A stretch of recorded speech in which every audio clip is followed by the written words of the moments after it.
আমরা কেউ শান্তিতে নেই। থানা যেখানে শান্তি দেবে সেখানে অশান্তি, ঘরে ঘরে দ্বন্দ্ব, সেখানে কেস বুড়ি বুড়ি কেস।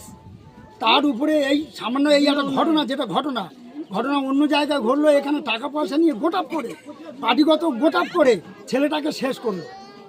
ওসির সঙ্গে আইসির সঙ্গে পুলিশের সঙ্গে ওই যে রাজদীপ সরকার যে ছেলেটাকে মেরে শেষ করেছে, টাকা খেয়ে 2-3 লাখ টাকা খেয়ে, যে মালিক যা চুরি হয়েছে তার ছায়াতে 3 লাখ টাকা ডিমান্ড করলো,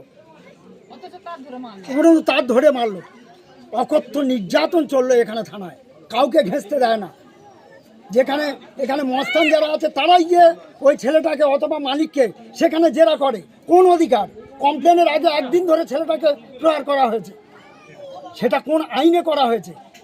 কেন আজকের আইজি পায়ে ধরে মুক্তি দাও, টাকা দিচ্ছি, ঘুষ দেওয়ার চেষ্টা করছে নানান জায়গায়, যত খরচা হবে সব দেবো। কেন বলছে সে মালপাটগুলো আমরা বের করে দেবো, আসল যে চোর সে চোরকেও ধরে দেব। এগুলো কথা আইসির মুখ থেকে বের হচ্ছে কেন? ছেলেটা এইভাবে মারা হলো? তাহলে কি থানাটা কি নিরাপত্তার জন্য, না থানা একটা কষায়ের জায়গা? তাহলে কি মানুষ থানা বলতে চাচ্ছে প্রত্যেকটা মানুষ পিস্তল হাতে নিয়ে ঘোরাফেরা করবে?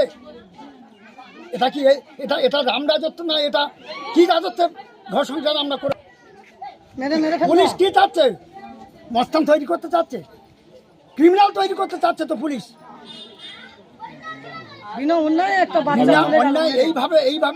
এইভাবে মার। আমরা কি চাইছেন? আমরা চাচ্ছি ওই পুলিশের ফাঁসি হতে হবে ওই থানায়, এবং এখানকার মানুষ যাতে শান্তিতে বাস করে তার সুব্যবস্থা যাতে সরকার যেন করে। আপনার নাম? আমার নাম মোহাম্মদ ফারুক হালদার। কি করেন আপনি? আমি মাস্টারমশাই মানুষ। আমার বাড়িতে চুরি হয়েছে, 2টো ছেলে চুরি করেছে। হ্যাঁ, আমাদের গ্রামেরই ছেলে। হ্যাঁ, তারপরে পুলিশ আসার পরে পুলিশ সেই বাচ্চা দুটোকে তুলে নেয়। সেই বাচ্চা দুটো কি বললো জানি না। তারপরে আমার ভাইবোকে বললো, পুলিশ বললো তুই চ, বলে থানায় নিয়ে চলে গেল।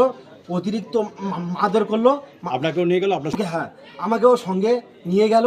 নিয়ে যাওয়ার পরে আমার ভাইপোর প্রচুর মারধর করলো।